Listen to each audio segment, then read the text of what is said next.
आता होत आले या पुढे ते ना कधी होणे. आता होत आले या पुढे ते ना कधी होणे. आता तरी मिळून सर्व बोला, आता तरी मिळून सर्व बोला ना ऐसे ना पुन्हा होणे. हताशा होत आले या पुढे ते ना कधी होणे. अरे लल्लन, घर तर हेच आहे ना? आई साहेब जरा मदत करा ना. है? परमेश्वरा, चालून चालून हैराण झाले. मूर्ख कुठला. मला तर वाटलं होतं माझा जीवच निघेल. मी म्हटलं होतं रिक्षाने जाऊया, पण तुमच्या पाकिटातून पैसे निघतील तर शपथ. काय बोललास तू? लाथा घालून भुसा पाडेन आता. मी म्हणतोय की पुढे चला, पुढे चला, मी सामान घेऊन येतो. घर तर हेच आहे असं वाटतंय. कोणी दिसत पण नाही. खूप वर्षांनी आले ना मी इथं. सगळं काही बदललंय.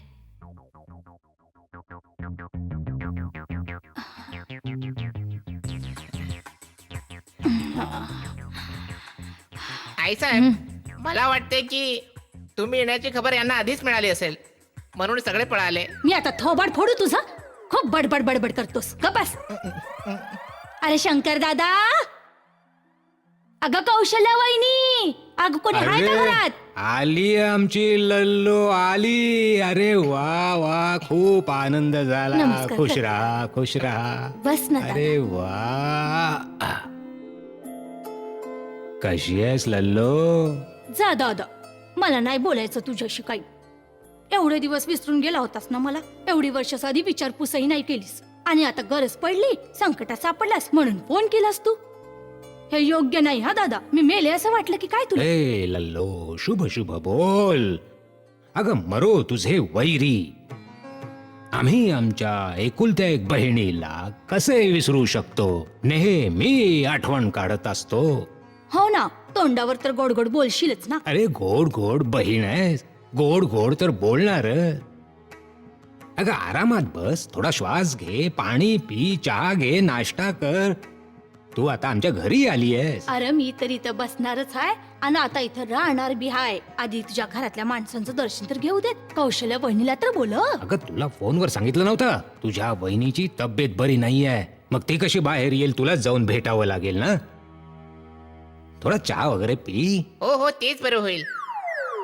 कधीपासून पोटात कावडे काव काव करतायत. तर बस. मी ना चहा घेणार, ना पाणी पिणार, ना जेवण घेणार, काय पण नाही. पहिलं तुझ्या कुटुंबातल्या लोकांना समोर आण, माझ्या डोळ्यांसमोर, तरच तुझ्या घरचं पाणी पिणार. बस सांगून ठेवते. अरे तू इथं बसून काय वेळ वाया घालवतोयस? नका काय खातोयस? जा सामान नेऊन आत ठेव. जा लवकर. ठीक आहे, असा जा सरळ मोठावीकडे, समोरचीच रूम. ठीक आहे. हा, तिथे सामान ठेव.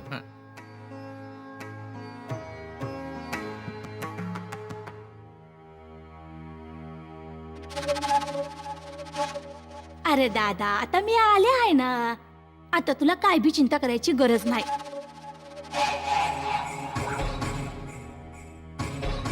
आता तर मी सर्व ठीक करेनच.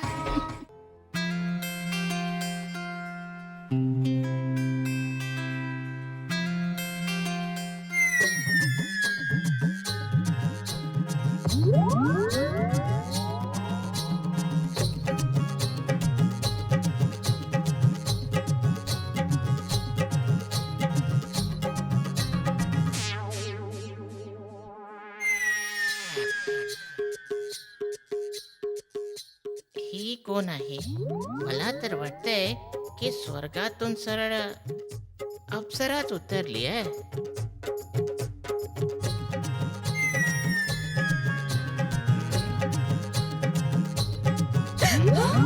कोण आहेस तू?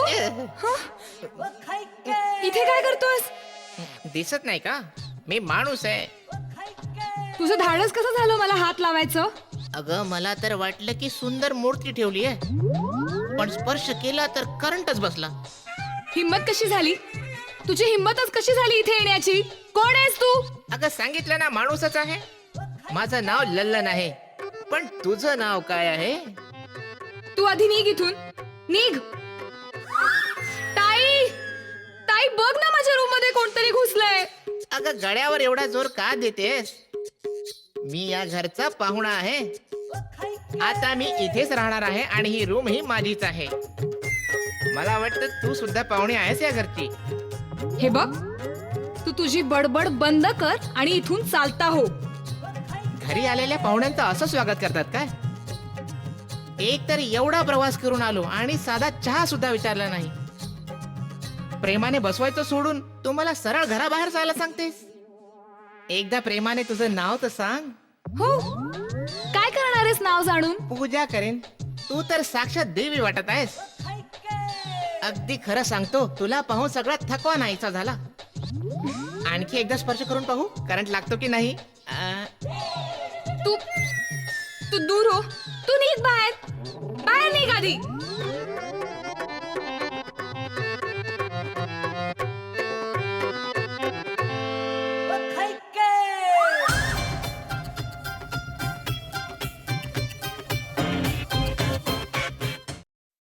बघ तुझी वहिनी काय घेऊन आली अगं वहिनी, नमस्कार कर. सुखी राहा. ठेव अगं सावकार. काय वहिनी, तब्येत ठीक नाही तर आराम करायचा ना व. काय गरज होतीये सगळं करण्याची? काय करू ताई सांग, घरात दुसरं कोणी नाही. मी काम नाही केलं तर दुसरं कोण करणार? अगं वहिनी, विकीची बायको कुठं लपून बसली हाय? मला भेटायला पण नाही आली. हाय कुठं ती? आता काय सांगू तुला, जेव्हापासून विकीला अटक झालीये ना तेव्हापासून खूप अबोल झालीये का ती. आता तर कदाचित ती झोपलीही असेल. एवढ्या लवकर? अरे माझ्या पंढरी राया, मला तर या घरचं लक्षण काय ठीक दिसत नाही. दादा, ही समधी कर्मांची फळं आहेत, त्यात कोण काय करू शकत. पण विजयला घरातून का हाकलत? अगं वहिनी, तू या घरची सर्व आहेस ना?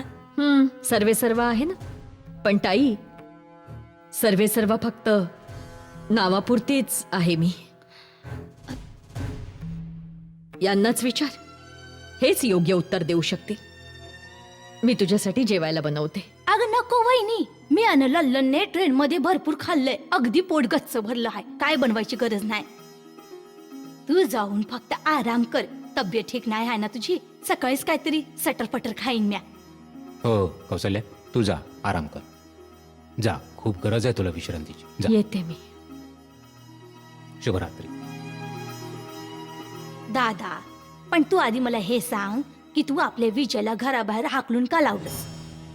अरे दादा, आजकालच्या युगात जे काय पण करशील ते आपला फायदा लक्षात ठेवूनच करायचं असतं. अगं तुला तर आधीच सांगितलं होतं ना लल्लो, तिचा लाडका कुपुत्र माझ्या तोंडाला काळं फासत सुटलाय. म्हणजे या गोष्टीला घाबरून तू त्याला वेगळं केलंस? अरे दादा, तुझ्या बुद्धीला झालंय काय आजकाल?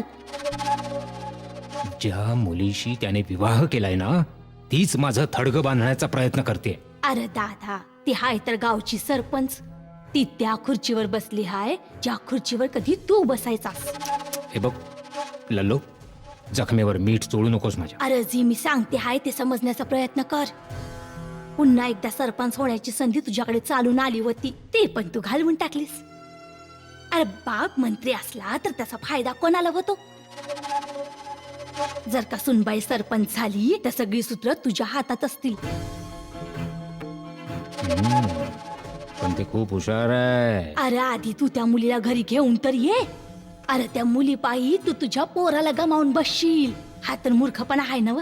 अरे ती सोन्याची अंडी देणारी कोंबडी हाय. नाही लल्लो, मी हे सगळं नाही करू शकणार. अरे मग कोण करणार? वनवासाला पाठवलं आहेस ना व? तुलाच जावं लागेल समजावण्यासाठी. तुझा नफा आणि तोटा तुलाच बघावा लागेल ना. आणि जर त्यांनी नाही म्हटलं तर?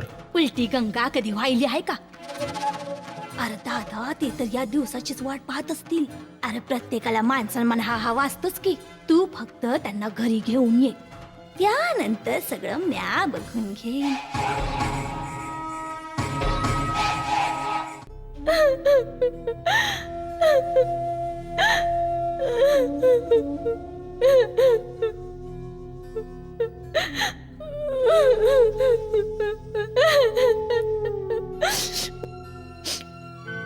अहो आत्या, तुम्ही?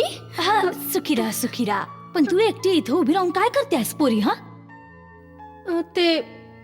तुम्ही कधी आलात? अगं मी काल संध्याकाळी 4 वाजताच आली आहे. कळलं की तू झोपली आहेस. म्हटलं झोपू दे, उगाच झोप कशाला मोड करायची. कुठे पळून जाणार आहे? सकाळी भेटूया. आणि बघ, पूजा करता करता आले की नाही मी भेटायला. प्रसाद घे, धर.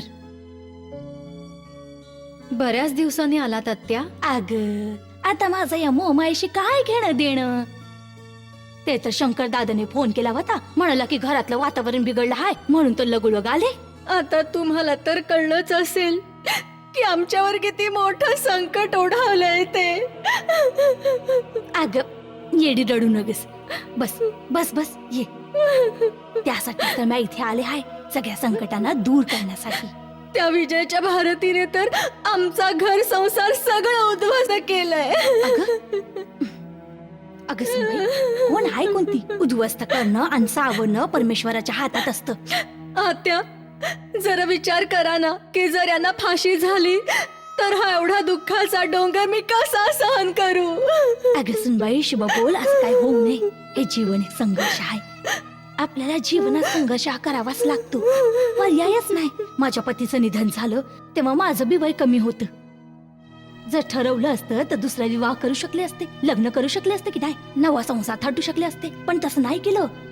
फक्त परमात्म्यात विलीन झाले, माझ्या पंढरी रायात लीन झाले. आत्या, तुम्हाला काहीही माहित नाही. त्या भारतीने जेव्हापासून विजयशी लग्न केलंय तेव्हापासून या घराची चक्र फिरलीयत. या घरात फक्त वाईटच घडतंय. अगं सुनबाई, एका काट्याला काढण्यासाठी दुसऱ्या काट्याचीच गरज असते. आता तू बघ फक्त, मी माझ्या दादाच्या भल्यासाठी त्या भारतीच्या मार्गात कसे काटे पेरते ते. ठीक आहे. तू आत्यांचा नोकर आहेस हे सांगितलं का नाहीस?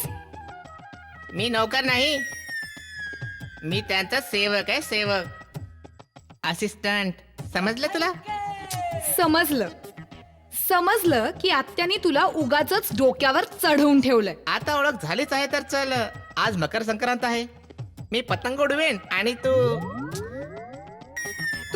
वेडा आहेस? तुझं डोकं फिरलंय का? मी तुझ्या बरोबर पतंग उडवायला काय येईन? तू आज जाऊन काम कर जा. आणि हो, यापुढे माझ्याशी उद्धटपणा करायचा नाही. काय झालं? अगं तू कोण आहेस? अगं विकीच्या बायकोला तर मी भेटून आले, आता तू कुठून अवतरलीस? आत्या, मी तुमच्या अगं मी बकरी सारखं काय करते आहेस? हा, पुढे काहीतरी बोलणार आहेस की नाही? ते जाऊ द्या, आधी तुम्ही मला आशीर्वाद द्या. ए दूर हो, मला हात लावू नगस. मला अशुद्ध करशील? बाप रे बाप, कापड तर बघायची. गावात बी असलेच कपडे घालतेस? आत्या, मी शहरातून आलीये ना. तरीच फॅशन वाली आहेस. आधी हे सांग की तू आहेस तरी कोण? ऍक्च्युली काय ना, तुम्ही याआधी मला पाहिलं नाहीये. मी विकीची मेवणी आहे, ज्योती. अच्छा, तर तू ज्योती आहेस, विक्कीची मेवणी ना? पण इथं या असं नटून थटून राहण्याची गरज नाही, समजलीस का? पाहतेस ना आजकाल काय काय घडतं ते माहित नाही का? काय आई साहेब, सर्वांनी तुमच्यासारखा संन्यास घ्यावा का? काय वाईट आहे या कपड्यांमध्ये? हा आत्या, तुमचा हा जो नोकर आहे ना, तो खूपच उद्धट माणूस आहे. ए पोरी, खबरदार जे माझ्या लल्लनबद्दल काय बोललीस तर जी भासडून हातात देईन मी तुझ्या.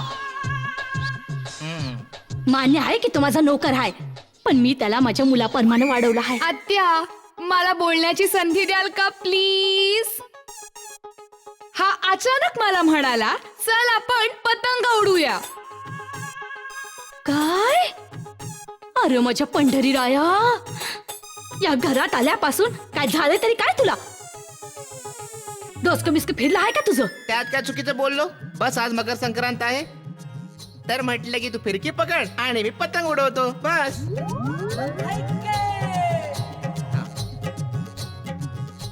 Excuse me. नाही येणार आहेस तर नको येऊ, बाय. अरे माझ्या पंढरी राया, हा सगळा तुझ्या कपड्याचा परिणाम आहे.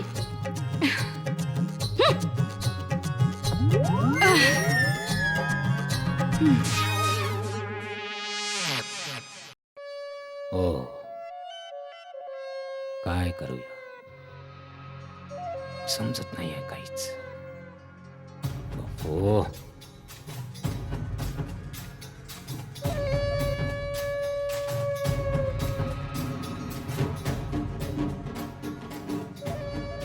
काहीतरी करावं तर लागेलच.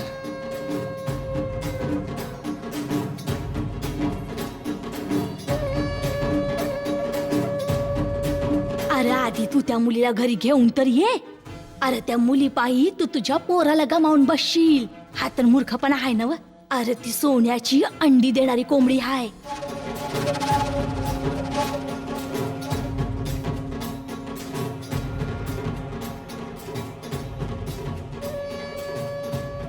काय रे दादा, विचार करून स्वतःला का त्रास करून घेतोयस? अरे शुभ कार्यात उशीर करून नाही चालत. आता काय सांगू लल्लो, दुधाने तोंड पडल्यावर आपण ताकही फुंकून फुंकून पितो ना, तशीच काहीशी अवस्था झाली आहे. आता मला कोणती चूक करायची अरे नाही. चूक झाली जरी दादा तरी काय फरक पडतो आहे? या लल्लोकडे प्रत्येक दुखण्यावर औषध आहे. दादा, मकर संक्रांतीचा दिवस आहे, सकारात्मक विचार कर, दिवस चांगलाच जाईल. बर मला एक सांग, आंघोळ केली आहेस की नाही? अरे तर काय सांगू, ओह, तू अजून स्नान तर केलंच नाही. हे बघा, अरे माझ्या पंढरी राया, सणाच्या दिवशी आंघोळ पांघोळ करून स्वच्छ राहायला पाहिजे, तिळाचे लाडू खाल्ले पाहिजे, तोंड गोड केलं पाहिजे. मकर संक्रांतीचा दिवस आहे आणि तू आहेस की असाच बसला आहेस? अरे सणवार विसरला आहेस की काय तू? अगं असं कसं होऊ शकतं ग? मी काय तिकडे विदेशात वगैरे राहतो की काय, जे आपले सगळे सण बिण विसरून जाईन? वय दादा, मला तर आजही आपल्या लहानपणीचे ते मकर संक्रांतीचे दिवस आठवतात, जेव्हा आई आपल्याला नदीवर स्नान करायला घेऊन जायची. केवढी थंडी जाणवायची, हं?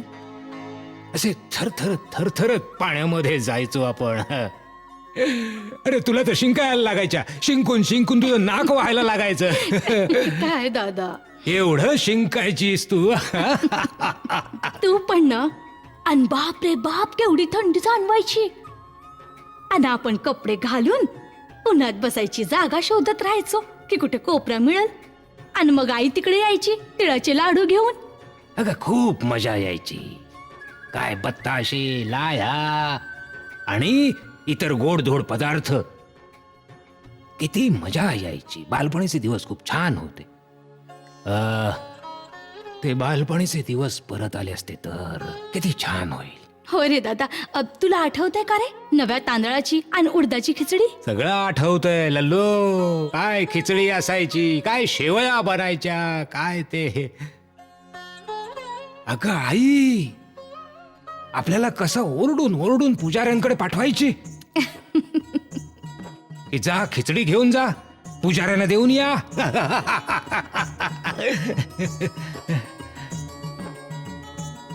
गेले ते दिवस आता. वय रे दादा, पण ती तर आता जुन्या जमान्याची गोष्ट झाली ना. आता त्यांना आई हाय ना बाबा बरं मला हे सांग, आज घरात खिचडी मिळेल की नाही? अगं आता कौसल्या देवी तर आजारी आहे बघ, आणि विकी गेल्यापासून शांतीचं डोकंच ठिकाणावर नाहीये. माहित नाही जेवणात काय मिळणार आहे. अरे सुनबाईला म्या सांगते, अरे सणाच्या दिवसाचं महत्व म्या असंच थोडी जाऊ देणार. अरे तू लवकर बाहेर जा ना, तिळाचं लाडू घेऊन ये. अरे घरात नाही बनवलं, बाजारात तर मिळतीलच ना, जा घेऊन ये बघू. मी का जाऊ? आत्ता पाठवतो कोणाला तरी, ताबडतोब घेऊन येईल. आली मोठी शहाणी हुकूम सोडणारी भावावर. बरं ठीक आहे, जाऊन आंघोळ तर करून ये.